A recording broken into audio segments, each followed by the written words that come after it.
Drink it in, drink it in, drink it in, man.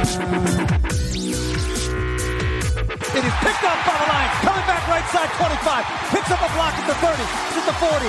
Drink it in, drink it in. Drink it in, drink it in, drink it in, man. Rolls to the right. Stafford throws deep. Got a man out there. Enzo. Caught. Touchdown, Detroit Lions.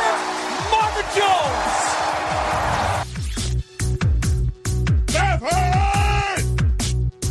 Drink it in, drink it in. Touchdown, Detroit Lions! Cornbread!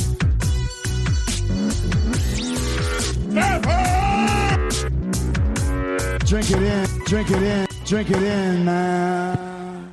Detroit Koolaid drinkers, what is going on? It's a Wednesday. This is your host, Derek Oakley, right here on the Detroit Koolaid Cast, where every single week we drink it in. Drink it in, man. Absolutely. So, as everybody knows, this offseason, I'm changing it up a little bit. My co-host, my partner, Grifka, I had enough of the guy. He drives me bonkers. He gets me going crazy. So I said, I got to bring some other guests on. I need a little offseason break, change it up a little bit. And I'm fired up this week because we've got Joey Christopoulos coming on the show. He's the host of Believe in Betting Chicago on the Believe Podcasting Network. Joey is doing all types of video work. You can find him on all the different social platforms putting that out. Tons of content. I mean, if you're anybody that's anybody in the sports or entertainment world, Joey's trying to track you down because he's bringing in guests left and right, doing big things. And like I say, unfortunately, he's a Bears fan, and he also does a show on the Chicago Bears. But he's here today to talk all about the NFC North, fantasy football, and anything else we get into. So, Joey, I tried to pub you up, tried to give you a good intro. How you doing this week? Thank you so much for coming on the show. Derek, it's an honor. It's a pleasure. I'm parched. I'm thirsty. I come crawling through the desert, ready to talk about the NFC North. I'm ready to bear down. It's a pleasure to be here, man. Well, I can help you with that thirst, my friend. Drink it in, man. There's a little Detroit Kool-Aid for you. But, Joey, before we get going, I mean, we're going to talk off the top. I want to hear what you have to say about the Matt Stafford trade. I want to ask you what the heck you're doing at quarterback in Chicago. But I thought this was really the only way to greet you here on the show. The Bears are what we thought they were. What we thought they were. Bullshit. The Bears are who we thought they were. Now, if you want to crown them, then crown them. But they are who we thought they were. I mean, that's really the only way to greet you, don't you think? And we let him off the hook. Satan Denny Green.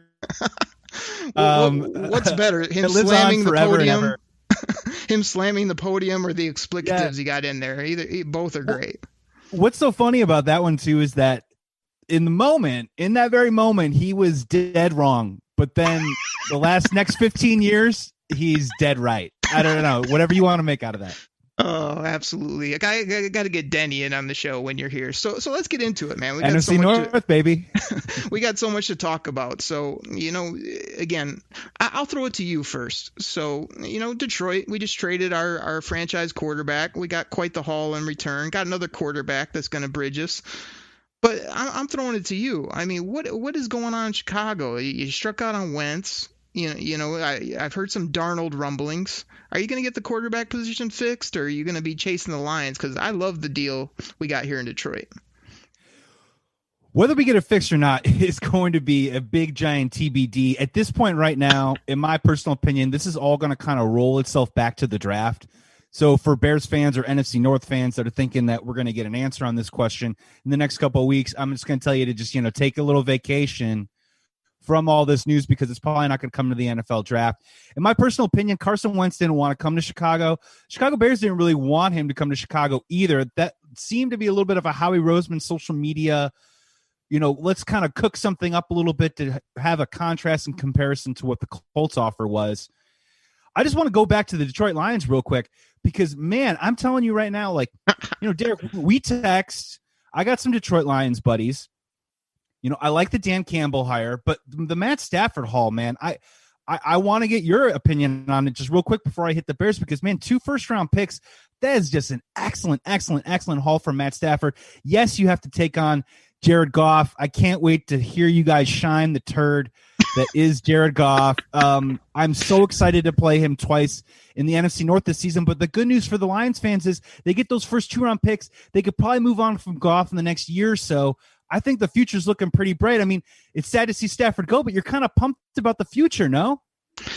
Joey, I think I came on your show well before this happened, and I said, and you nailed it. It's time for Stafford to go. I've seen enough. I know what he is. Nothing against him personally, but yeah, this was the timing was right. I'm glad they made the move. I'm glad they got out in front of it. Now you're kind of short selling my team. 2 first-round picks. They also got a third, and like you say, a quarterback that's 25. Yeah, I'm going to give you his superlatives right now. He basically has the same stats as Matt Stafford. He's basically Stafford light. So yeah, I think Goff's going to come in here. To me, he's not a throw-in. He's a sneaky pick by Brad Holmes, who loves Jared Goff. So yeah, I feel really good about this. Best of all, the Matt Stafford wife and kids, but I'm really fired up about where they're going, and I love that you just turned it to me, because you had nothing there on Chicago when it comes to quarterback. I mean, I might as well fill in the blanks for you. You want to know what Mitch Trubisky was, Joey? You want to know what Mitch Trubisky was there at number 2 overall? You really want to know?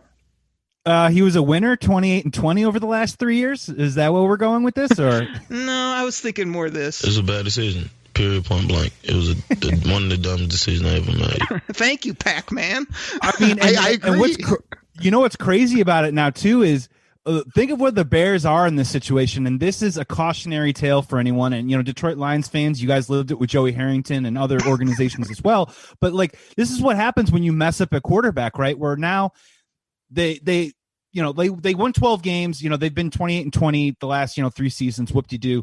But now they're in a situation where it's either the Chicago Bears have to burn a ton of draft capital to probably be successful at the quarterback position, or what, they get a veteran, draft a quarterback in Nick Foles, and it becomes this carnival carousel of a competition in training camp. Do Bears fans want to see that? We'll see. Ryan Pace and Matt Nagy, they're under the gun. We'll see what happens there. But, man, it's tough where this Trubisky situation where they got it so wrong on him can really set back the franchise, not just the last 4 years he's been on the team, but maybe the next 4 or 5 moving forward if they have to burn a ton of capital on a guy. Now, if it's a guy named Deshaun Watson, I can sleep a little bit better at night, right? But other than that, I don't see a lot of scenarios where we're not burning picks. If we're not moving up to draft a guy like Mac Jones or something, either way, the Bears are going to be in a really, really tough spot on a team that otherwise is pretty talented except for that one position.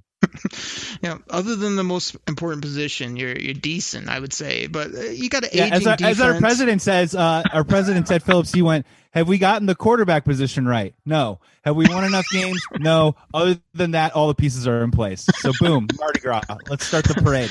All right. Well, we'll see. So we'll save some of our banter, because coming up on the back half of the show, it's going to be Lions versus Bears. We're going to get into it a little bit more. Lots to say, lots to do. Had some fun off the top here, but let's keep the show moving. I want to ask you about the bums of the division, the ones that we can't stand, the ones that just are in our way every time at the top of the standings.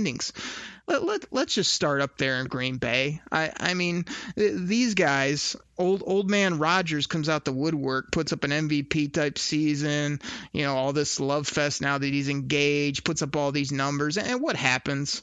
The Packers go home again in the playoffs. I love to see it, but I can't understand why they're that good. I'm looking at their team. I mean, questionable at wide out. Who knows if Aaron Jones will stay, a very old aging QB, but yeah, he did have a good season, no doubt about it. And their defense, got a few playmakers, but nothing that just, scares me to death. What do you think about the Packers in 2021? And I know you as a Bears fan, like, we're looking forward. We don't care what you did last year. You didn't take home a Lombardi. So 2021, where do you see the Packers? What's your take on them? You took the words right out of my mouth, Derek. They don't scare me. They haven't for several seasons now. Aaron Rodgers, we were just talking about quarterbacks, and look, of course, the Green Bay Packers somehow string together 30 straight years of Hall of Fame quarterback play. Bless them and keep them. Yeah, exactly. They absolutely drive me nuts. I mean, this really all comes down to Aaron Rodgers. I mean, at the end of the day, even what I think they're going to tag Aaron Jones. Aaron Jones, to me, is actually a really underrated running back. I like him a whole lot, especially I know we're going to talk about this from a fantasy perspective. I think he's a great bargain value play that you can pick up every single season. A dude that averages over 5 yards a carry every single year. Got over 1,000 yards again this season. He's had 30 touchdowns combined over the last 2 seasons. But in regards to everything else, it's all kind of spotty, right? Devontae Adams, best receiver in the game. I get it, but Robert Tonyan, is he going to put up those kind of touchdowns that he put up last year? They had so many 2-yard touchdown passes that Rodgers would just toss to Tonyan. Who's their secondary receiver? That thing keeps on going. And what are they going to do in the draft? Are they really going to go out and get an offensive piece? Again, they are the best team in the division to me, but I think I'm with you. They just don't strike the fear into me that I think a lot of other teams do when you see them on their schedule. And, of course, both of our teams see them twice a year. Yeah, I don't see a crazy pass rush. One thing I will give them a little credit for is I do like how they went and they got corners, safeties, guys that can cover. I think that started out slow and now it's coming around for them where, the Kings of the world and their back end with Savage and company has come together. But like you say, I really don't know how they had such a prolific offensive year with some of the players they have. Questionable, a few guys on the old line, but nothing that just bullies up front. So I look for a drop back from them. I'm not as high as on Aaron Jones as you in real life or in fantasy. I've always been a guy to, ignore or pass him by in drafts. He has, scored quite a few touchdowns and put up some big numbers at times, but I'll be curious if he stays in Green Bay. I could see Aaron Jones want to go to a big limelight type city and try to be the guy. So who knows if he's even back based on that. So I think they're going to take a step back. I don't think the Lions are necessarily ready to come up, but I think that, my guy Dan Campbell, I don't know if you've heard of him, Joey. I like to call him Dan freaking Campbell on the show, and that's probably because of this. He's had enough of that. Yeah, he's had enough of this. He's had enough of this Lions How can losing. you not hear him? How can you not hear him? I mean, his voice, he carries for miles. Dude, just real quick, I love that hire, right? I mean, personality plus, tough-minded dude, going to represent the city of Detroit. I don't know. I'm not a Lions fan, but I just think that's a great call for you guys. You know why I love it, Joey? It's because the man said this in his introductory podium press conference. We're going to bite a kneecap off. We're going to smile at you. We're going to take your other kneecap. We're going to smile at you. And when we do, we're going to take another hunk out of you. We're going to be the last one standing. All right? That's going to be the mentality. Dan freaking Campbell, Bears fans, Packer cheese heads, Vikings, be on notice because we're taking kneecaps, taking hunks out of people. Love it. Is that a press conference or is that a scene from The Walking Dead? I can't tell. I don't care. Dan Campbell's the man. I'm super into it, but here, let me ask you this question in regards to the Packers, because when you say take a step back, I'm kind of with you, because if you just look, I know we're not talking about last year, but we're going to talk about moving forward. They can't really overhaul their defense, right? Their run defense was not good last year. And if you look through the NFC North, you've got a guy named Dalvin Cook, who was a top 5 fantasy running back last year. You got a guy named David Montgomery, top 6 running back last year. And you got a guy who I know we're going to get to later, so let's not get too deep into it. I absolutely love DeAndre Swift's fantasy value heading into next year. I think he's going to be one of the best valued running backs you could probably find on the board. He was, I think, 22 this year in terms of fantasy running backs. I think he could easily be a top 10 dude. So you got 3 really talented running backs going against a Packers defense that doesn't have a good run defense. That sort of feels like that they can maybe come back to the pack. Now, no pun intended. Are you feeling what I'm seeing just a little bit? Good point by you. I mean, I think they have had some beasts up front at times, but they've had some injuries as well. And yeah, their linebackers are nothing to be very impressed about. So, you got to hurt them where they're weak. So yeah, if they're weak again in the run game, you're going to see the division, other opponents running against them. That's how they got put out of the playoffs a couple years ago. They had this big high flying fancy team and they just got bullied by the San Francisco 49ers. So I think that ended up happening too. Cam Akers ran on them. And that's why, Jared Goff and company, I think, were the ones that put them out. Or was it Tom Brady? Tom Brady this year that put them out, right? So it was Brady. Yeah. Yeah, you can run on them. Like I said, they're a little bit harder to throw on and whatnot. But let's stop talking about the Packers. Smug Aaron Rodgers, I can only take so much of them. And we got so much better things to talk about. This is not really a better thing, but we got to mention them at least. Kirk Cousins and the Minnesota Vikings. I mean, Kirk Cousins is about as milquetoast as they get. My co-host Grifka on the show always wants to say, Kirk Cousins, he ain't that great.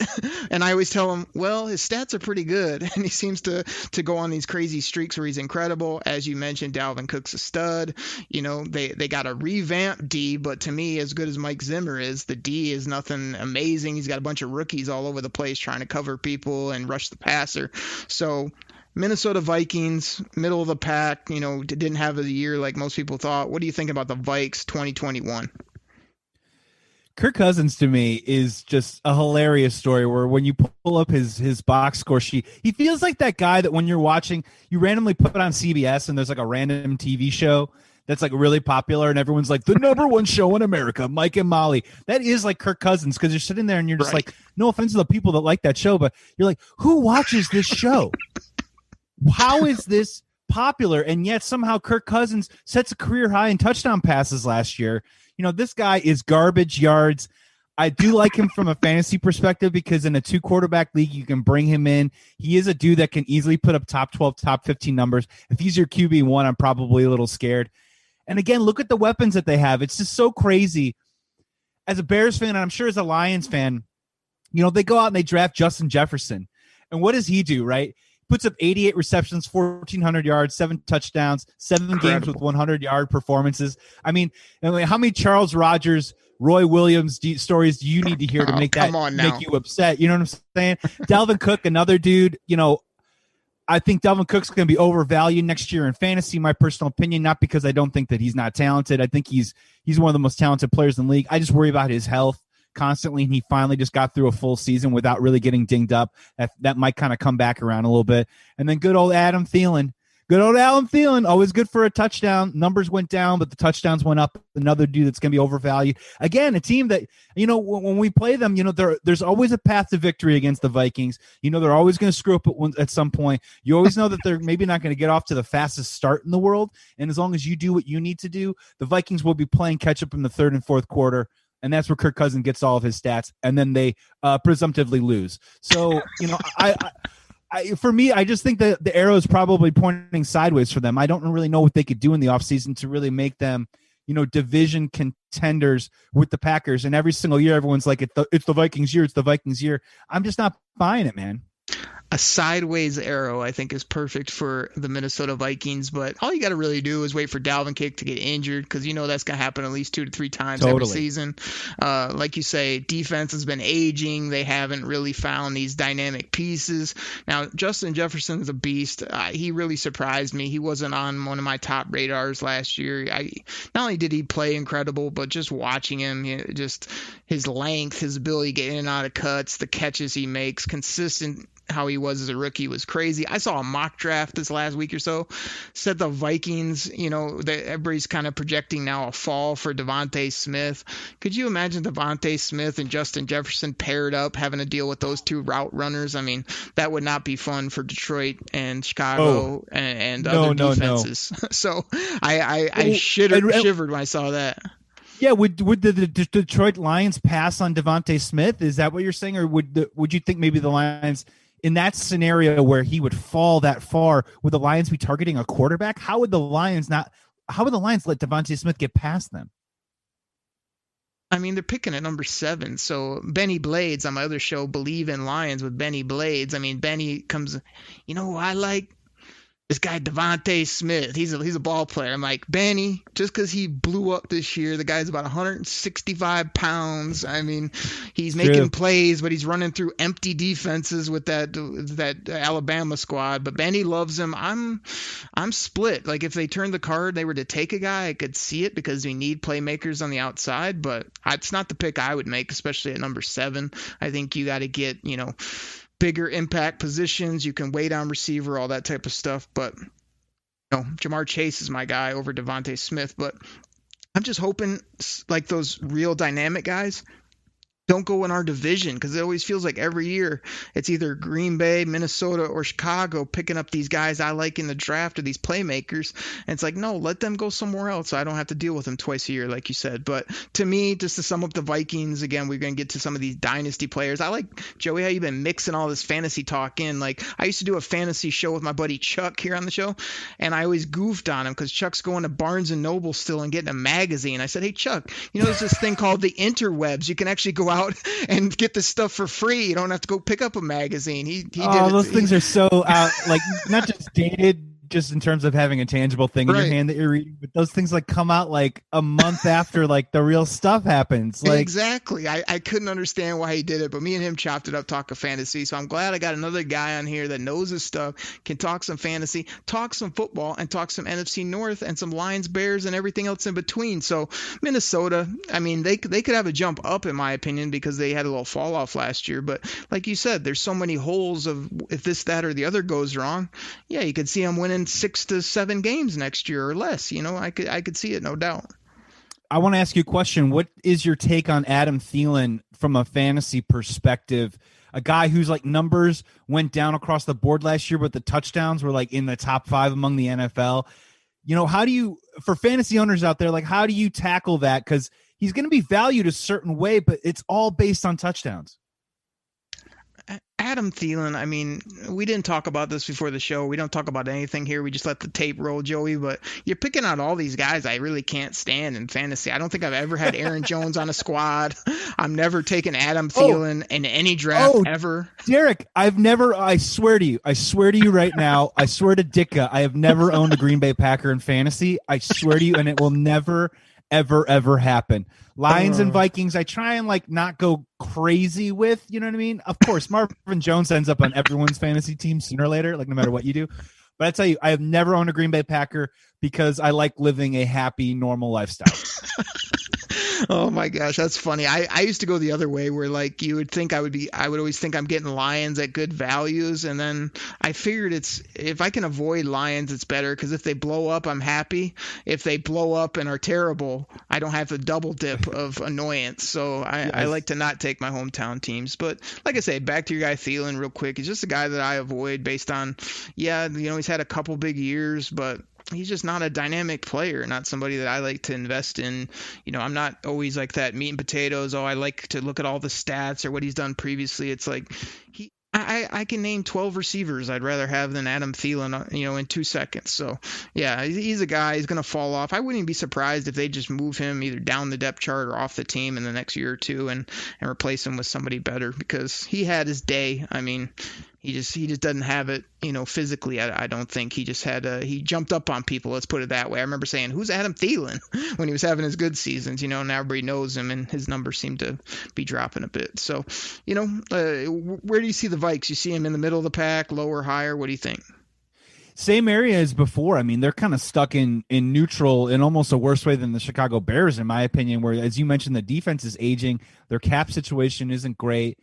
They're really kind of hanging their hat on Dalvin Cook, which we've already kind of mentioned is a huge injury risk, just in my opinion, on a year-to-year basis. So I'm with you, man. I still see them as like that 6-10, 7-9 team. I see them as the team that can also be maybe 4-2 at some point. And they're like, hey, are the Vikings for real? No, they're not for real. Don't worry about it. They will blow it. Kirk Cousins will put together a 4 or 5 game hot streak at some point to maybe make things interesting. But I still see them sort of in that middle area of 6-10, 7-9, 8-8. Kirk Cousins when he's good, soundbite. Woo! Kirk Cousins all the rest of the time.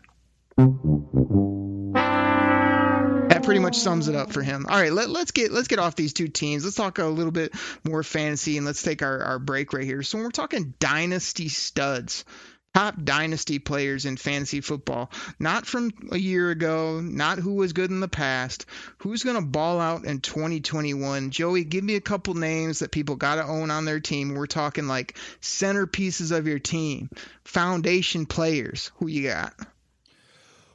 Well, I'm going to stay away from the quarterbacks just from right now. And I want to talk about a couple of guys that just I like a whole lot in terms of just the value of what they've already put out and what the value is going to be moving forward. Hey, man, let's just start right now, man. Let's drink the Kool-Aid, buddy. I want to get into DeAndre Swift. I want to hear your opinion on him. This is a guy who started off the season in such a weird way, right? Where he was having a really strong game, and then he dropped a game-winning touchdown that would have beaten my Chicago Bears at the time, but didn't happen. And he was able to kind of bounce back from that. Now, he had injury issues during the middle of the season, but then when he came back, I just see a scenario with Jared Goff. He is a guy who does need a solid running game behind him.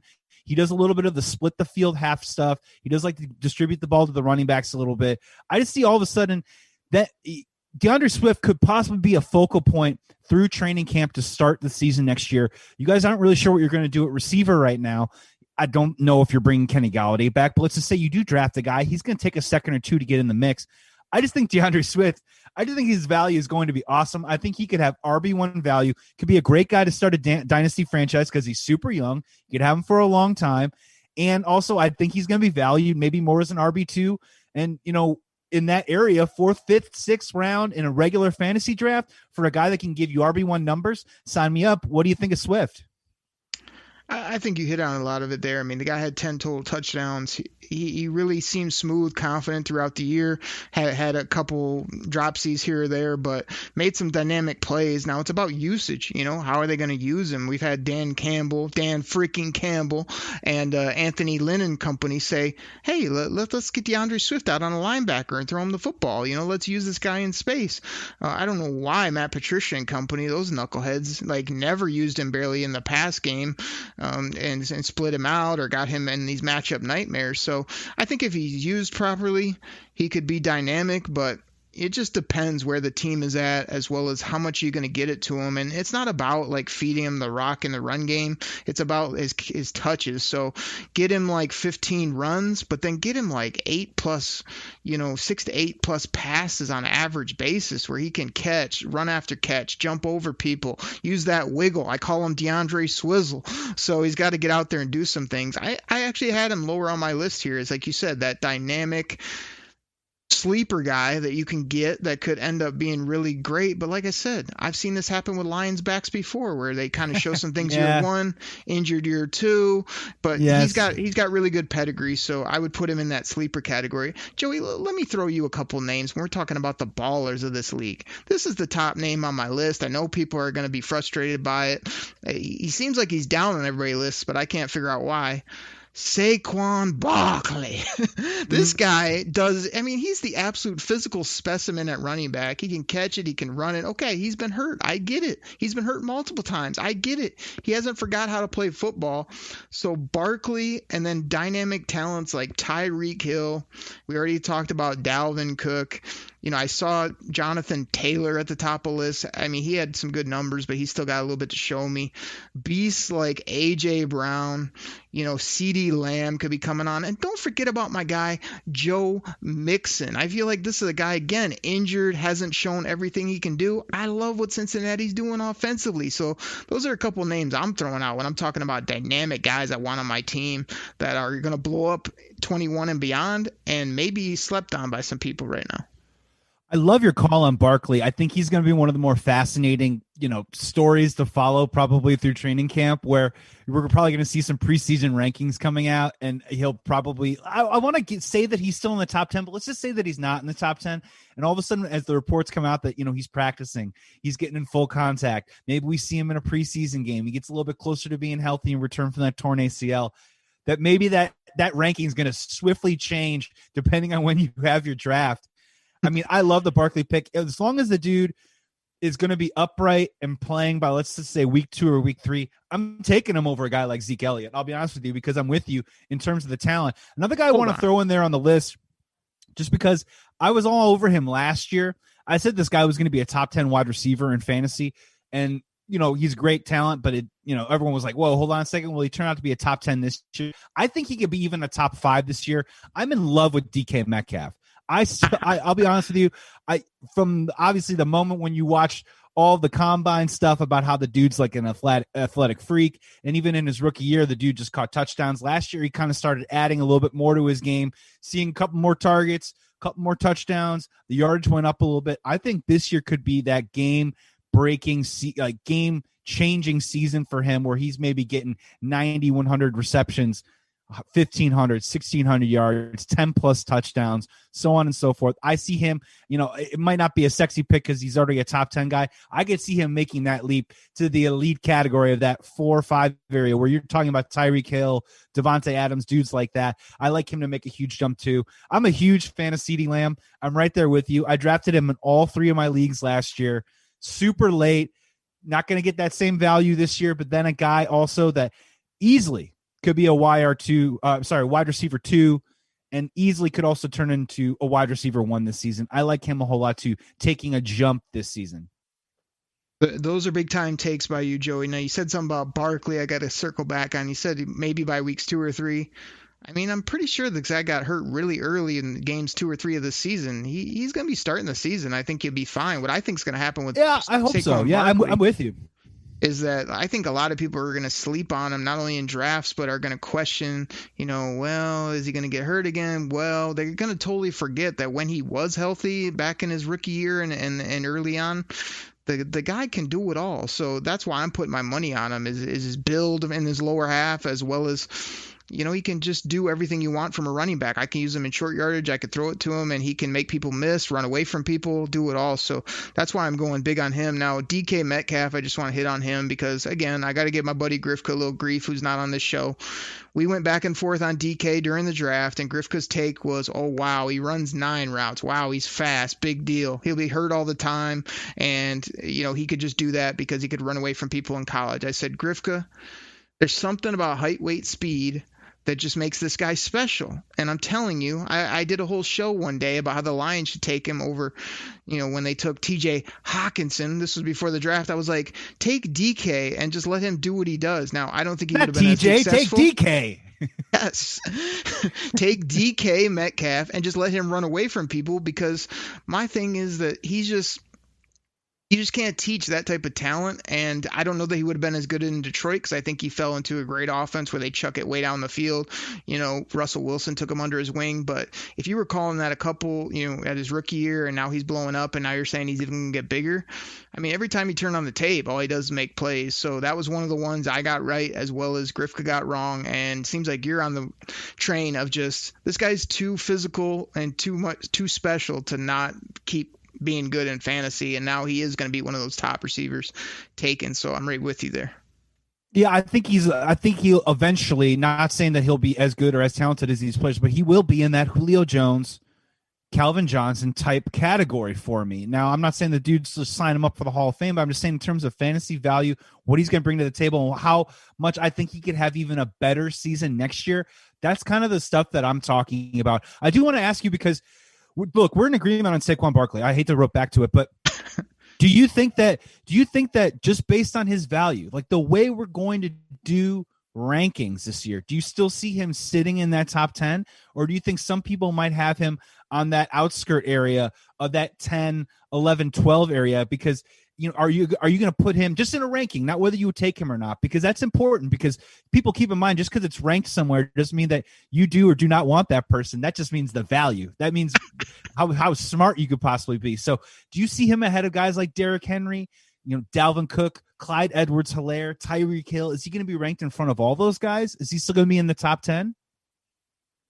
So, Joey, a couple things. I'm on my normal show. I like to beat Grifka up and give him trouble. So this is your rookie debut here on the show, so I got to do the same for you. So everybody, this is Joey taking over the show. This is Joey. He believe in betting Chicago. He's firing off questions now. He's putting me to task. I mean, this is what the guy does. Go check out his shows. Go check out all his content. He's doing big things.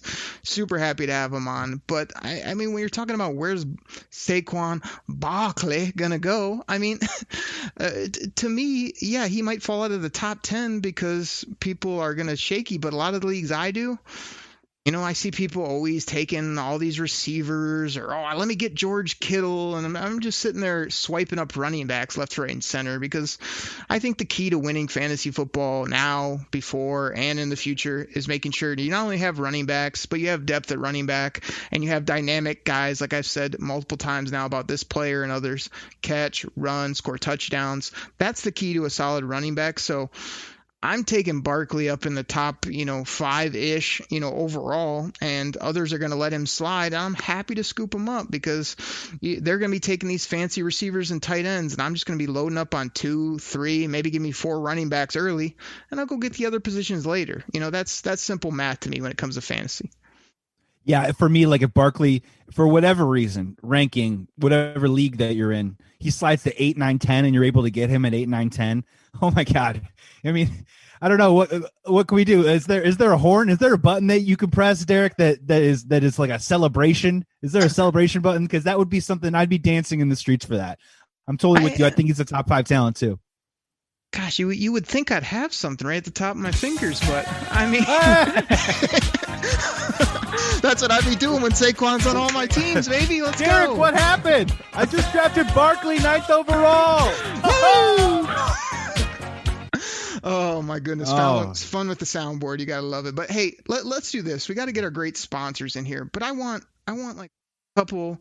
Let's do a little ping pong hot takes. Let's give people a couple more players. So one of my players I'm gonna have on, I'm giving you Odell Beckham Jr. in a bounce back. What's a player that you want to throw out that might be on one of your teams here in 2021? In terms of a bounce back or just in general? Just somebody Joey's drafting that you want to throw out names. I don't need a big take or throw me a name. Guy that I love that showed up last year and I think he's only going to get better is Chase Claypool. Another guy that I wanted. I thought it was a hybrid tight end wide receiver. I really wanted the Bears to draft him. Dude came out, is a touchdown machine. Again, can he run all the routes? No, not necessarily, but he plays in that type of offense where I think he can get you some pretty decent value from the touchdown perspective. And I think his receptions and yards is going to be on the rise in next season. Weight, speed, Claypool. Give me Chris Godwin. I don't know if he's going to be in Tampa or wherever, but this guy I love. He continues to play well, had an injury this year. I like Chris Godwin in fantasy. Yeah, Chris Godwin. He's gonna be a darling, right? A free agency. Is he gonna go to the Colts? Is he gonna get transition tagged? Is he gonna get franchise tagged? I think no matter where he goes, what situation he's in, I think he's gonna be an excellent wide receiver 2, if not wide receiver 1 next year. Give me one more name, and then we'll get our sponsors in here. What's one other name to get on the team heading into the new year here? Another guy to get on a team heading into the new year. I do want to plug. I want to plug my guy David Montgomery, but I'm going to go in the other direction. I'm going to go for a bounce back category with Miles Sanders. I like Miles Sanders a whole lot. He's still in that window, in that area where you're still going to see the prime or the most that you can get out of his athletic ability. Battled injuries from training camp, got off to a bad start. Anytime someone has injuries in training camp, you got to watch out and you got to really ask yourself, do I want this person on my fantasy team? I think he comes in next year super healthy. I think his usage rate is probably going to go sky high, whether they do Jalen Hurts or a rookie quarterback. I like Miles Sanders a whole lot because he's going to dive down after being top 10 this year. Interesting, because I got a dilemma on Miles in a few leagues because new quarterback, new head coach, kind of wimpy head coach. Are they going to give him the football? I think he's a dynamic player, but he hasn't impressed me when I thought he'd ball out these last couple of years, and he's had some injury issues. So I'm glad you brought that name up at the end. Oh, Joey, you got to take a breath, man. We got a lot of stuff in there. Entertain the folks talking NFC North and fantasy. How about let's take our break, get our sponsors in here, come back and talk a little more Lions, Bears junk, and then I want to talk fantasy rookies, give people some names to know, maybe some order that we would take the top 5 or so, and do all that. You ready for that after we get back from the break? Oh, let's give the good people what they want.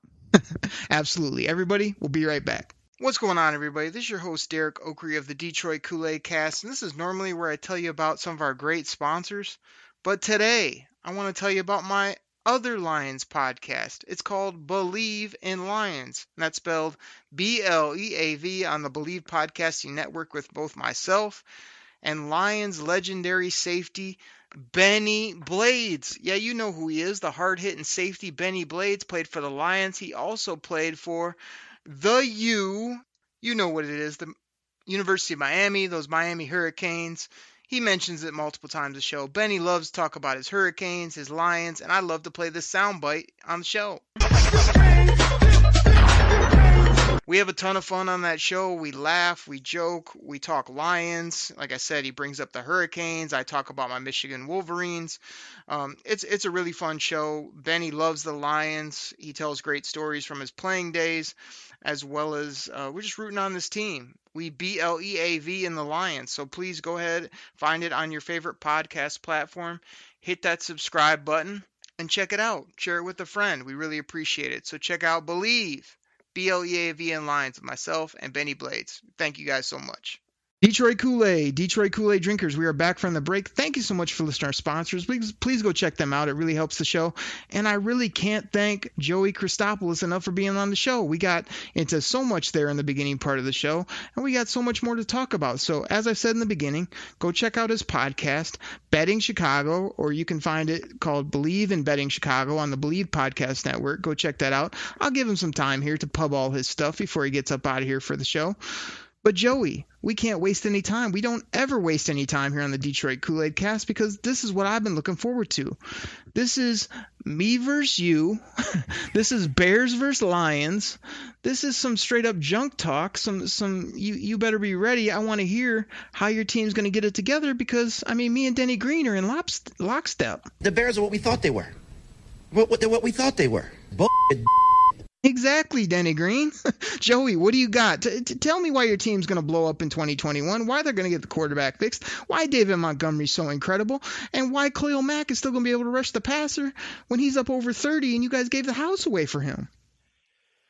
All right, here we go. Let's spin it, baby. Get on. Everyone, put your helmets on, all right? Let's just make sure we don't fall out of the ride while we do this. Well, first of all, Khalil Mack, he had a shoulder injury last year, all right? I don't want to blame – we're going to all blame injuries, but let's just say that he wasn't exactly the most healthy dude in the world. Still had 9.5 sacks. I'm sure a lot of NFL players out there would like to have that number. David Montgomery, I'm a huge fan of David Montgomery. He can catch the ball in the backfield. My favorite part is the dude that after first contact, he always will get you 2 or 3, 4 extra yards. That's a Chicago Bears fan. That is just music to our ears. I do want to see us get a complimentary back that is not named Tariq Cohen that could perhaps maybe take some of the heat off of him, because what I think is going to happen, unless we get a guy named Deshaun Watson or Russell Wilson on our team next year, we're going to be probably focusing a lot more on the running game than we ever have before. I mean, it's going to be low scoring, baby. Get ready. It's going to be a ton of fireworks right now. The one thing that I do like about the Chicago Bears team is what started off as a weakness last season, their offensive line actually turned into a strength. And some of the guys that were on the scrap heap that they brought up and they gave some reps to actually ended up playing pretty well for themselves. Now they have 2 offensive linemen that did not finish the year that they are very high on, that are 22, 23 years old, James Daniels, Cody Whitehair, that are going to come back healthy, ready to roll. They found 2 or 3 other side pieces as well. Obviously in the draft, everyone thinks that the Bears are going to be focusing on quarterback. We'll see what they do there. I do think that they're going to invest heavily on offensive line play, and they're just going to try and control the action a little bit more. Try and not put themselves in positions where they have a 3rd and 15, put them in positions where they're down by 10 points heading into the fourth quarter. Now, does this all mean that we're going to end up being the Packers next year? No, probably not as it stands right now, unless we get a guy named Deshaun Watson or a guy named Russell Wilson. But I digress. You know, as it stands right now, I wouldn't mind us maybe taking a chance on Mac Jones. I can also see a situation where maybe in the 2nd or 3rd round we do Kyle Trask, Nick Foles, and maybe a veteran quarterback. You know, the Andy Daltons of the world come in and they do some type of competition. But I do think as of right now, there's a lot of skepticism going on with the Bears. But of course, as you get closer to training camp, you start talking yourself into how this team or whatever can win 8, 9, 10 games every single year. And, you know, just to throw a barb back your way, baby, we still got the Lions in the division. We're super excited about that. You guys are a team that's in rebuild, reflux, whatever you want to call it. So just put that 2 wins down on the Chicago Bears menu this year. We're really excited to watch Matthew Stafford versus Jared Goff on Thanksgiving morning. Stafford comes home. It'll be very weird and awkward, and I will be with you every step of the way emotionally, Derek, because it's going to be very tough for you and Lions fans. And if you guys cry, that's okay. We got your back on that one. Oh my gosh. All right. Finally, I can get back in here. So a lot of things to respond to. First of all, you dropped rumor and innuendo twice, which we love on the show, but you just kind of threw it in there. Oh, maybe we'll get a guy named Deshaun Watson, or you snuck in a name called Russell Wilson. Joey, yeah, I hate to break the news to you. There's people that I talk to, Derek. Oh, there's people that I talk to. No, you're not getting either of those players, first and foremost. And if you did, you'd have to mortgage your future plus your future's future to get those players. So if you and the brass there in Chicago were smart, you don't want to do that. What's our future now? Our future's brutal. You're just about to tell me how bad our future's going to be, so why don't I just mortgage that baby? Because those guys, I don't know. You just threw that out like it was nothing. Those are two of the top players in the game that you're going to have to give 3 firsts and a bunch of other stuff for that you don't even have. Now, what I really want to talk about, since you're throwing shade at the Lions, is just ask. The Lions really got no receivers coming back, but I see them replenishing that along with some other good skill players like we talked about, DeAndre Swizzle, TJ Hawkinson, and others. But who does Chicago have? Like, I mean, Allen Robinson is probably out the door. He doesn't want to play with Mitch or whoever else you're going to end up stuck with at quarterback. So you're going to have no receivers, a bunch of these bums running around that everybody tries to sound like they're good, that can't be 1s and 2s in the league. So you got to fix that. You drafted a couple tight ends. You played Jimmy Graham, I think, last year. I mean, that guy, everybody knows his career is over. So I just don't see where the skill players are for the Bears. Now, you're chalking up W's against the Lions. I mean, I can't say that we fared as well as I would hope against you, especially against that quarterback that's named after a dog. But it's like, who scares me from the Bears? Like, I look forward to them being on the schedule. So I wouldn't be chalking up W's too early, my friend. Oh, I'm chalking them. I got the chalk out, my friend. My hands are white with dust right now. In terms of Allen Robinson, you might want to put the chalk away and have a glass. Drink it in, man. Oh, it tastes good on the way down. Allen Robinson transition tag, franchise tag. We can still keep him. Just wait. The Bears are going to sign Corey Davis. How's your cap situation look? How's the cap look for the Bears? Well, we're over it right now, but with Jimmy Graham, we're going to cut Jimmy Graham. We're going to cut Buster Screen. That's $17 million right there. Once we renounce Mitch, that's another $10 million. We can actually move around and get probably $30 to $40 million under the cap if we restructure certain deals. So, as of right now, it stands weird, but there's plenty of room to move about that. And I know you're going to get into Quintez Cephas and how much you like him in Detroit. We got a guy named Darnell Mooney on our team who actually played on the field last year, 61 receptions, 631 yards. Again, a guy that weighs 100 pounds soaking wet, but a dude that I don't know if he strikes fear into the opponents, but is definitely going to be a guy that we'll have next year on the team. There's always these receivers people talk about that we know. I mean, Quintez Cephas, if he's decent as a 3-4 receiver, like, don't give me Darnell Mooney is going to be some guy that you're latching your wagons to. I mean, okay, I'll latch it up. Yeah, he's going to be hurt and out of the league in 2 years. Get out of here with that. Are we going to have a bet right now over Darnell Mooney and Quintez Cephas in 2021? Is this what we're angling towards? I know you're the star of betting Chicago. I'm not saying I want to put any Kool-Aid or cornbread on this. What I'm saying is that he's not very good. Allen Robinson, yeah, maybe you can latch him there, but I don't know that I pay him $17+ million to stay around with that team. And then we haven't even got to like some of the holes in defense and whatnot. So let me talk about my Lions for a second. So as much as I'm pubbing them up and as much as we're here to drink that Detroit Kool-Aid, we all know they're rebuilding this team. We all know that they're trying to take the long vision, which is something I've wanted for a long time now. And doing the right thing. Seriously, they're doing the right thing. You know what I mean? Yeah, they got, those draft picks they got back are absolute gold. I hope they hang on to those and do not package multiple to go get a quarterback like your foolish team might do, as you just threw out there. You're so scared of Deshaun Watson. I can hear it in your voice. I do love Deshaun Watson. I don't want to see him in Chicago, but it's not going to happen. So my thing is, like, they're rebuilding. I'm excited because I want to see this coaching staff. I want to see Dan freaking Campbell. I want to see some juice on the sideline. I want to see bite some kneecaps. I want to see some exciting football, which I haven't had in a few years because of this bland, horrible defense that Matt Patricia and Bob Quinn brought to Detroit, this Patriot way, which was so watered down, so old school. So this year, what I'm really looking for, Joey, is like, I wouldn't even hate it if my team just went crazy in the draft and just beefed up the offense and made themselves really fun to watch and then got after the defense through free agency and other ways. Everyone here is like defense. I'm like, I kind of just want to put up points, and because we're better on that side of the ball than the other right now, and then figure out how to stop people in the next year or two. So I'm not saying the Lions are going to just be a juggernaut, but we've already talked about not too scared of these other teams. So if they have a good draft, put together a good team, and these coaches are all they're cracked up to be, I could see them surprising people more so than being a 2-win team or 4 wins, whatever you said earlier in your diatribe. Well, let me ask you this question, though, because you started it by saying that they're taking a long view and they're going to be rebuilding and putting it together. Yep. And look, this question I ask you, it sucks because when I think about it, it sucks for me as a fan. But do you really want the Detroit Lions winning games next year? Don't you want them to be a top, to have one season? No, wait, hold on. No. Don't you want them to have one season where they're a top 5 pick and get another elite blue chip player? Because guess what? You're not winning the Super Bowl next year. And if you are still going to be trying to put all the pieces together, so you would rather have just like the 1 year and then back in the playoffs and then like, boom, you're ready to roll. I mean, it's hard. It's hard to like wrap your head around, but I mean, it's something to think about. Joey, I would answer that for you, but I think there's a guy that could better answer that for both of us. I mean, I'll just let him do it. St. Denny Green? I want winners. I want people that want to win. Thank you, Mike Singletary. Mike, Iron Mike.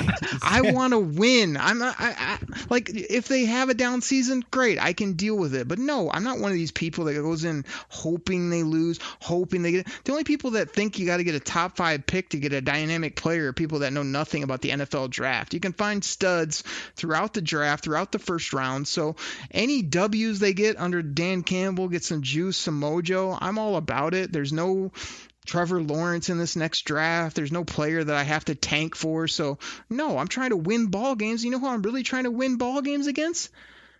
Chicago. I'm trying to get those W's against the Bears and company and not just lay down and try to play that wimpy game. No, and like you say, Super Bowl or bust. Yeah, I can see that. But, we're trying to win games here in Detroit slowly but surely, and we'll get to that Super Bowl eventually. Well, and if you're Jared Goff, too, I mean, clearly he's not going to be going out there trying to lose games, right? He's trying to go out there to not only become the quarterback of the Detroit Lions, but kind of get some respect back on his name a little bit after kind of being dragged in the mud, through the Sean McVay vibe or, through whatever. What's your take on Goff? I want to hear from somebody else that I know you crapped on him earlier, but you think he'll just come here and be horrible? Well, here's what I'm saying is, I think it's a big mystery box. You can't just look at his box score and say, A, B, C, he checks this because he throws this amount of yards. What I do know about him, and I live in Los Angeles and I have a lot of Rams friends and I've watched some Rams games, is the moment that Sean McVay wasn't able to read the defense in his helmet, everything became really difficult for him out there. They have to split the field often for him. And once you hear split the field a lot, that's Mitch Trubisky territory, which is not a good sign for a quarterback moving forward. Now, can he get better at it? For sure. But it seemed like a lot of times his success came from, they would call a play. McVay would, identify Mike linebacker. He would kind of get everybody lined up. And then Goff already knew what he was going to do based on what McVay would tell him. When they were able to change that rule and you couldn't hear in the headset what the guy was saying anymore, this is when you saw problems with Jared Goff. He was a turnover machine last year. I think he can be good at times, but man, I'm just saying, prepare yourself for moments where he's got that Derek Carr in him where he'll look good for like 4 games in a row, and then he'll have one game where he'll throw for 90 yards and fumble the ball 3 times. It just seems to be something that continues to dog him in his career. He's a young guy. I'm with you. Got a lot of promise, signed for a lot of money. I just think that the jury is out on him more so than he went to a Super Bowl. The jury's out on him, and he's not an upgrade over Stafford. Get ready for that too. Well, my quick take on him again is that he's going to come here and I think he's going to be better than expected in some ways, and he's also going to cost us football games, which people aren't going to like. But I hate for all the Stafford lovers to hear this, but Matt Stafford cost us ball games too when everyone wanted to put him up in the elite category. He'd have a pick 6 that would cost you a game on Thanksgiving. He'd have a fumble deep in his territory that come back to bite you later in the football game or something. So that's why I call him Matt Stafford light, is I think he'll come here. If he gets protected, he can throw it. If you put weapons around him, that's going to help him. And yeah, there's going to be times where people are just slamming their head against the wall saying, wow, this guy is just having a rough game, or man, he's not good at all. But there'll be definitely games where he's good. That's why I think it's a perfect 2-year type audition. If he really surprises everybody, then okay, maybe you roll with him longer. If he really disappoints, you can get out of it a bit earlier. So it's kind of like that no-lose situation. I think here in Detroit, whatever we get is kind of a bonus while we continue to redo the roster. But I'm kind of expecting better than most people think results. He was the number one pick for a reason. He's young. He's going to be motivated, and they're not going to not give him people to throw to and hand it off to and guys to block. I think they're going to set him up nicely because they do want to see him do well, especially Brad Holmes. So let's go back to your Bears for a second. I mean, you said David Montgomery, you love him. I mean, I put a lot of stock into him, and he just wasn't performing. And then this year he seemed to break out. Like, I have him in a few fantasy leagues. I feel like, wow, look at David Montgomery putting together yards after contact. Look at him break off a couple big runs, catch the football a little bit. Like, he really surprised me. You think that will continue? Because he had some struggles early in his career there. I certainly hope so. The struggles we can kind of tie a little bit towards offensive line problems and also a stubbornness with our coaching staff to not run the football. There was a moment last season where he ripped off, I think it was an 82-yard touchdown run, and then he didn't touch the ball again for a quarter and a half, which just drove Chicago Bears fan nuts. And yeah, the reason why he was the number 6 running back in fantasy last year was his final 6 games. He had over 100 rushing all-purpose yards during that stretch to help him get to 1,500 for the season. 10 touchdowns. Is he that workhorse bell cow back like Dalvin Cook, Ezekiel Elliott, Saquon Barkley, as you so eloquently mentioned? I don't think so, but he's probably cut right underneath. If you're on a fantasy team, I would feel very confident about taking him and plugging him in.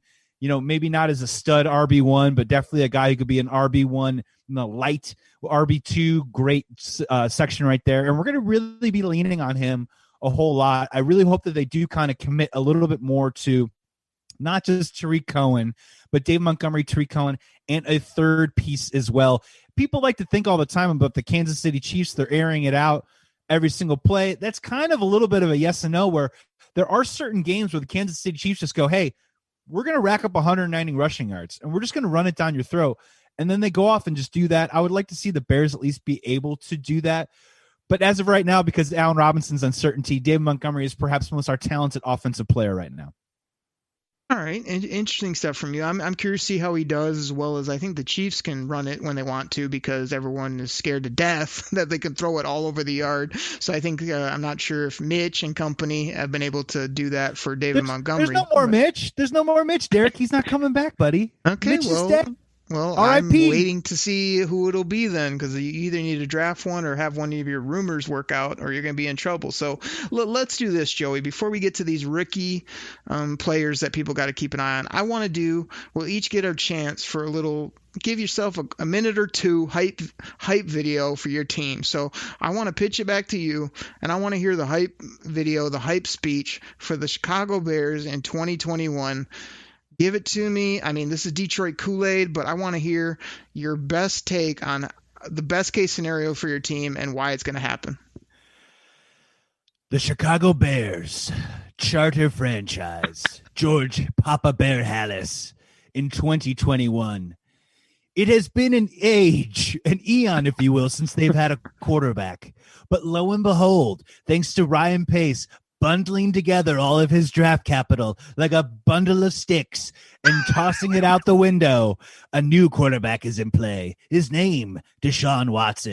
His game, winning football games. And or it's also, have you ever seen someone slowly walk a plank on a pirate ship and then get tossed overseas? That's right. Ryan Pace and Matt Nagy. They're going to walk the plank all season long as they fail to find a quarterback, go 8-8 again, and then eventually get fired. It'll be slow. It'll be torturous. It'll be Chicago Bears football. One or the other. It's one or the other there.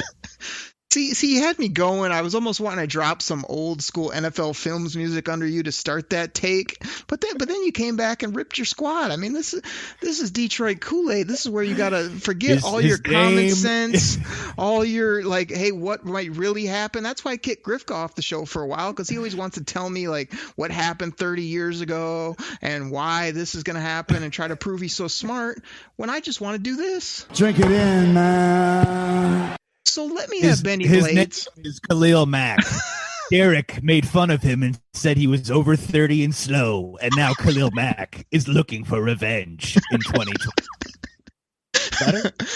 Yeah, I mean maybe, but I think Khalil Mack is done. He's old. He's slow. All right, let me get to my take, and let me have Benny Blades help me out. The one and only Benny Blades. Benny, how can I tell Joey what's going on here and what's up with the Detroit Lions? What, right?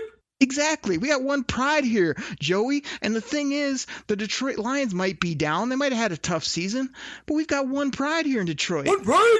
Thank you, Benny. Like, here's the thing. The Detroit Lions are going to sneak up on people in 2021, and here's the reason why. Because, like I said, Jared Goff's going to play a little bit better than expected. One pride? DeAndre Swizzle is going to be that breakout player, like you mentioned, in fantasy football. One pride? Like, I think TJ Hawkinson can put himself in the top 8, top 5 type tight end conversation before it's all said and done. One pride? One pride? One pride? Exactly. And as far as that defense goes, it's been so horrible, but man, I could just see Brad Holmes trading out of pick 7. One pride? I can just see Brad Holmes dropping back in the draft, picking up other assets, and then just going nasty on defense, picking up pass rushers, corners, linebackers. We need about 7 of them. One pride? Exactly, Benny. I see us just getting that all together, both offense and defense, and rolling out a team that is not only fun to watch on Sundays, but can win ball games and win more ball games than we expect this year, and then do the same next year in free agency and the draft. And then before you know it, the Detroit Lions are being talked about as a young, exciting, cheap, ready to roll football team. And like you said, for the long haul, not just for a season or two, built the right way, built forward tough, and built with that one pride. One pride? One pride? One pride? I see what you did there. I see what you did there. That's nice. I didn't understand the game at first. If I can offer a rebuttal, Your Honor, after that hype video, we can now all tally it up and say pride 1, playoff win 0. But other than that, oh my gosh, I could play my new laugh track for you, my new favorite bit on the show. Everybody's in. One of the greatest laughs of all time from one of our local That's sports awesome. radio people. It's like all these zingers you've been saying on the show, Joey. I mean, well, I'm not drinking enough Kool-Aid. That's the problem. Exactly, got to fill up that cup. But yeah, I appreciate it. I mean, we all know the past. Again, it's all about the future. Benny Blades, I think, said it best. One pride. Let's get this together. Let's get this team together, and we'll see your Bears twice a year. How about that? Yeah, it sounds great. I mean, how do we end this like a meditation mediary session here? Do we say like one nice thing about each other's teams? Is this what happens now, or? No, I mean we could say one thing. One pride. One pride. One pride. Benny. And he's just trying to squeeze in on the show. Everybody, if you want to hear Benny Blades, you can go to Believe in Lions on the Believe Podcasting Network. Thursdays, myself and Benny Blades. You can also find Joey bringing in all types of guests, talking all things Chicago. Now, why you want to listen to Chicago, I don't know. But if you want to, you can go check him out because he does great stuff. So, Joey, what I think we need to do is take a slight right and talk about these rookies, because we got to get you up out of here, man. This has been a tremendous show. I feel like I'm monopolizing your time. I'm sure you could be talking about doing like a Mitch documentary, or talking about how Mitch is going to fix your team, or writing articles about Mitch.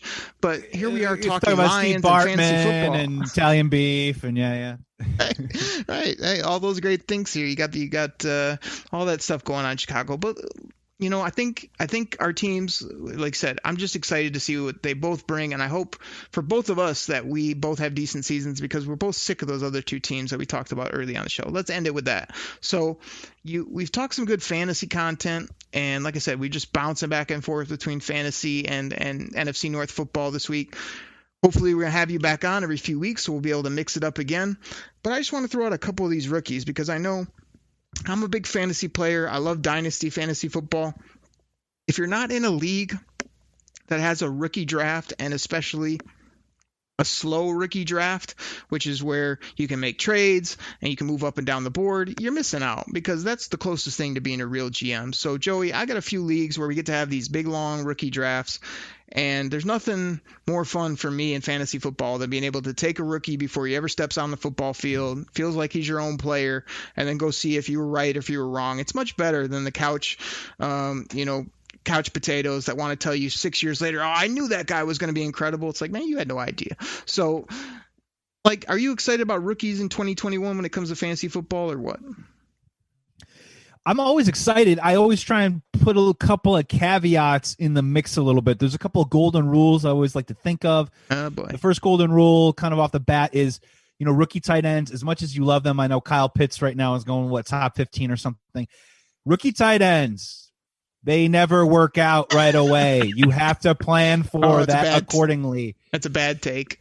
Go ahead. It's a bad. Wait, name me one. Name me a tight end in fantasy that's a rookie that has ever worked out in the first 2 months of the season, and I will burn this microphone right now. I didn't say it wasn't factually correct. I said it's a bad take because it's just based on old history, and you act like Kyle Pitts can't come out and be a freaking stud because the last 10 guys No, because it's about system, my friend. When tight ends come into the NFL, across the NFL, you have to learn blocking fits. You have to learn schemes. There's a lot more on their plate than the wide receiver that, as you mentioned, just runs the 9 routes straight down the field. It takes a little while for them to earn inside the pecking order and earn that trust on a 3rd and 12. You can't have a rookie tight end blowing a tackle and giving up a sack when you just think that he's really good at catching passes. So you always have to keep that in account. That's the way of the NFL, man. That's the way that coaches do it. Wide receivers, I'm always interested in.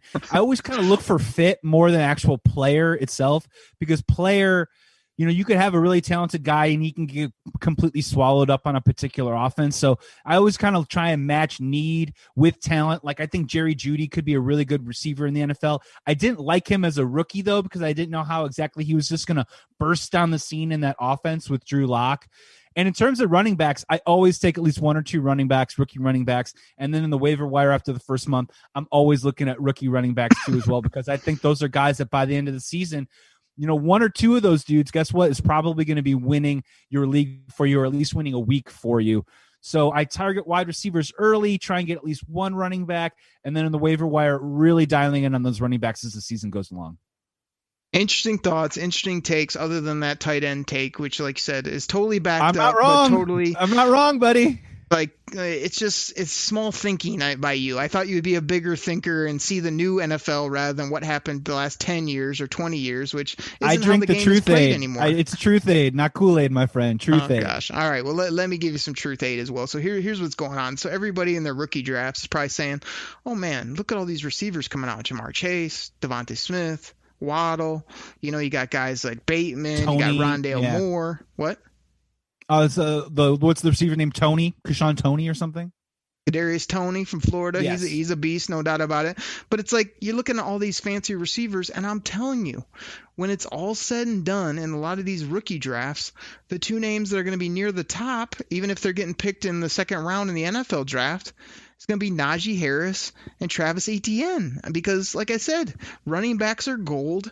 You can get these receivers. You could take one of those 2 top backs if you have a top pick, and you're going to come around and love what you're seeing in the 2nd round of your rookie draft when it comes to these receivers. I mean, I already named off a bunch of them. You go way down the list, you're still looking at Nico Collins. You're looking at Marshall from LSU.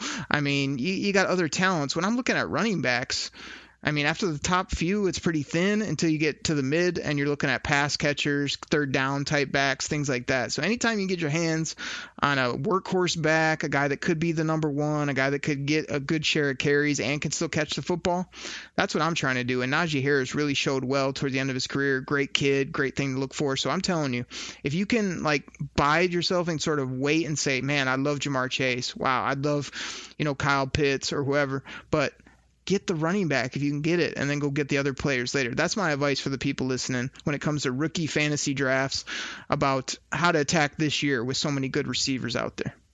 What's your take on the Semien kid from Ohio State, or do you need to maybe see a little bit more, look into him a little bit more? Because he put up huge numbers in games, and I don't really see him in that top area. Do you like his value? Yeah, Trey Sermon's like a guy that you take he's going to go way late in the NFL draft, probably like the, 4th, 5th round, maybe 3rd when it's all said and done. And it's like, and that's where Miles Sanders went. You know what I mean? That's where those guys kind of go. Yeah, but Trey Sermon's like a banger. He's like a guy that'll move the chains and score some touchdowns, but he's not a guy that I think will be featured on a team. So that's why I'm saying they're going to be so valued at the top. Now I want to ask you this. You had a great take earlier where you said, I'm going to just pass on quarterbacks. Let's talk about all these other positions. That should be the golden rule in fantasy football. And no matter almost what your league is, unless it's 2 QB or a crazy deep league, wait on quarterbacks always wait on quarterbacks. So yeah, I think Trevor Lawrence is a generation talent, but I'm not taking him early in a fantasy football rookie draft. Same with Fields, Trey Lance, Mac Jones is getting all this hype. Like, these are guys you can get way down the board, because if you're smart, you're taking running backs, like I said, first. You're getting these dynamic receivers. You're trying to figure out where you can get your tight ends. There's about 3 or 4 here that are fantasy worthy. And then you're waiting to see if there's still one of these quarterbacks sitting there. So you got to do that. What's your take on the quarterbacks? I mean, I'm in complete agreement with you. It's a delicate dance, though, right? I will say that, like, so for example, in one of my leagues last year, one of the things I did that actually worked out pretty well was I said, you know what, screw it. In the second round, I'm just taking Travis Kelce and I'm figuring it out. And while everyone else is taking tight ends in the 7th and 8th round, I'm taking wide receivers and running backs that think can be in my starting lineup. It worked out okay. The other thing I did was, you know what, I just thought Dak Prescott was going to have a huge year last year. And I took him in the 3rd round. And of course, he was on course to do that. And then he got hurt. No, not my fault, not his fault, whatever. I'm with you, though. Like, let people take Pat Mahomes. Let them take Lamar Jackson at the end of the 1st round or the beginning of the 2nd round. And you can wait. Again, if you're in a standard draft, not just a rookie-only draft, Trevor Lawrence, that Joe Burrow pick worked out kind of pretty decently, where he wasn't exactly maybe a top 12 play, but he was a guy that you can plug in and start from time to time. I will say you just got to kind of feel it out, right? Because in your draft, typically some of these guys kind of start flying off the shelves a little bit, and you get nervous. Like, do you have the discipline to hang in there, maybe wait and see if your guy, like, I know it's not very sexy, but Matt Ryan every single year, he's a top 12 fantasy quarterback. It just, I don't like him very much. I don't like having him on my team. It's fairly boring in my opinion, but if you want to find that value, you can get him in like the 10th round. So you want to make sure that you pounce at the right time, try and target the right guy. You don't want to be stuck holding the bag. I mean, I had a situation last year where I ended up with, I think it was like, honestly, a Jared Goff. It was like a Jared Goff, Joe Burrow combo. And honestly, just, I didn't really extract as much value and quality as I wanted out of it. And I waited till like the 11th or 12th round. So I'm with you, man. I'd wait. But just keep in mind in that 6 to 9 round area, I would probably start looking into it. I think Trevor Lawrence is going to be wildly overdraft this year, in my personal opinion. I think one of those guys, whoever it is, Zach Wilson, Justin Fields, or whatever, could maybe have just as good, if not better, a season him in fantasy, but it's not really going to be where I'm going to be throwing my money in with. That's my thing, though. Standard leagues, like the wait, and then wait some more on quarterback. Like, it's almost like who can wait the longest and still find that value is how you win. But I'm talking like these rookies is usually a little bit of deeper league, a guy that maybe he's not going to help your team this year. But Trevor Lawrence and Zach Wilson, to me, are great little players to get if you can get them in the 2nd or 3rd round of your rookie, because other people let them slide, but you pick them right at that sweet spot. Oh, man, I think Trevor Lawrence could be a top 10 to 12 quarterback by 2022 easy, in regards to what he can do with the football, how they're going to revamp that Jaguars team. So like you say, it's almost a sneaky play both in rookie drafts and in real fantasy of just, letting others take the studs, but then knowing when that time is right to get the guy, because you do need the guy. Excuse me. You do need the guy, and there is a good spot, a good value to get those quarterbacks. But yeah, great receiver draft. I know Joey killed Kyle Pitts. He tried to talk about him blocking and figuring out all this stuff. You know what you do with Kyle Pitts? He's 6'5", 240 pounds. You just split him out and you just throw it to him all day. I mean, it's not that hard, Joey. Well, what if it's Daniel Jones throwing it to him, my man? You know what I'm saying? I don't know. I love Kyle Pitts as a player. OJ Howard, even Hawkinson. It took Hawkinson a year to actually become a fantasy worthy, piece that can be in the starting lineup. Year. I mean, come on, man. These are we're talking about next year, right? Talking about this, yeah. I mean, this is dynasty rookies as well as even in your fantasy league. I'm taking Kyle Pitts as my tight end 2 and seeing what he can do if he gets picked in a good situation. I mean, I'm not even against the Lions taking him. How about that? He'd probably work out real good in Chicago without all those stiffs you got at tight end. What do you got? Eight players, none of them can play there at the tight end position. I mean, come on. We're thinning the herd out. It's going to be Cole Kmet's show moving forward. You'll see. Oh, geez. There's a play. But again, a guy that you don't like because he couldn't get on the field as a rookie. You know what I'm saying? We'll see what happens in that second year. Kyle Pitts and your boy there in Chicago. I mean, that's an apple and a pomegranate right there. I mean, that's not even close to the same thing. I mean, come on now. So anyway, people, if you're not in a league that drafts rookies, please do so. It's really fun. It makes you feel like a GM. Joey, I'm like out of breath, man. We've talked about the NFC North. We talked about fantasy studs. We trash talked each other left, right, and center about the Bears and the Lions. I mean, I really think, Mr. Green really sums it up best in my personal opinion. The Bears are what we thought they were. What we thought they were. Exactly, Danny. But Joey, after all, you want to crown him. You got to crown him. You do. I was going to go with the whole bit, but I figured I'd let you off. So what I want to give you time for, instead of letting Danny Green monopolize the show, is say, Joey, it's been totally fun having you on, man. I hope we can get you back on the Koolaid Cast. I want to give you time. Tell the people where they can find you on social media, where they can listen to your stuff, where they can soak up all this fantasy and football knowledge you've been having on the show. And I've just really enjoyed having you on. So tell the people where they can find you. Yeah, Derek, it's been an honor and a pleasure. I would love to come back. We are friends. For those of you who we're trash talking each other, we're not going to fist fight after this. We're all good. We're all friends. Yeah, my show is Believe in Betting Chicago with the Believe Podcast Network. You obviously can go on their website, type in Betting Chicago. Derek was asking, why would you want to listen to a bunch of Chicago stuff? Well, not just that. I also focus on people that are from Chicago and or work in the industry. And sometimes, believe it or not, they end up working in Detroit. I just like hearing their stories and their perspectives. I try and bring on a bunch of different people as best I can. Check out my Instagram, Christopoulos, ChristopOLOOS. So think of it like Chicken of Christ. Is basically what it is. The Chicken of Christ. Check it out on Instagram for a bunch of 60-second teasers and all my pods to find all this stuff. And that's it, man. That's all that's fit to print. I don't do Twitter or anything like that. You got to find me on IG. Incredible. Every time Joey's stuff pops up, it's incredible who he's talking to. And like you say, lots of sports content, but every time I see it, it's somebody else, either in the business world or doing something really interesting. So I can't pub him up enough, except for that Instagram handle. You'd think if your last name was Christopoulos, you'd come up with something a little bit simpler than whatever you just said, because that's the hardest handle of all time. But hey, everybody go track it down, figure it out, and find him. Give him a follow, as well as listen to his stuff, man. Great guy, as you can tell. I mean, just stealing the show here. He's just hosting, asking me questions. He's got better audio quality. He's more funny. I mean, it's just got everything going here on the show, but I've got the trump card. Drink it in, man. I was going to say, you got the drops. You got the drops, brother. You got the drops. I can't compete. The trump card is the Kool-Aid, because that's what we do here. We drink it in. So do the people. Fun show. Covered the division of fantasy football. I know we got some crazy fantasy football fans, as well as people just love hearing football talk here on the show. So Joey, for you, for me, for the Detroit Koolaid Cast, we're going to get up out of here. We hope you guys have a great week. Check us back here Friday. You can also catch out my Believe in Lions show on Thursday with myself and Benny Blade. So take care, everybody. Drink that Detroit Kool-Aid. We're out. Pack the bag, start the plane. This game is over. It is over. What a comeback by the Lions. Drink it in, man.